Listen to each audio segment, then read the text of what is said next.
Hi there. In today's video, I'm going to show you how to fix Steam not opening.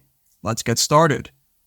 So the first thing that you want to do is go to your task manager. You're going to right click and then click on task manager. Now make sure that Steam is not running in the background. So for example, it's running here, over there. So now it says Steam Client Web Helper. So what you want to do is right click on that and then click on End Task and then try to reopen the program again.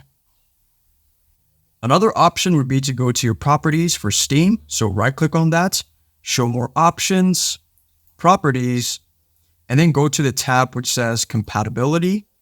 So over here where the checkbox says run this program as administrator, you're going to click on that. And the other one, disable full screen optimizations. So once you're done, you're going to click on apply, okay, and then try to restart the application again. Another option would be to go to your Windows and you're going to click on run. So after clicking on that, you're going to clear all of this. You're going to put in the %sign, then local app data, and then the %sign again, and then click on OK. Now what you need to do is look for the Steam folder. So over here it says Steam. You're going to right click on that and you're going to click on delete. So once you're done doing that, you're going to go back to the run application.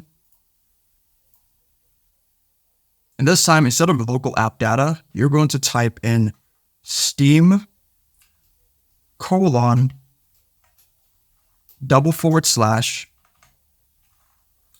flush config. And what you're going to do is press OK. Now, once you're done doing that, you're going to close everything and you just need to restart the application. If this video helped you out, then please leave a like and consider subscribing. It's free and it helps the channel to make more videos like this. So thanks for watching and see you in the next one.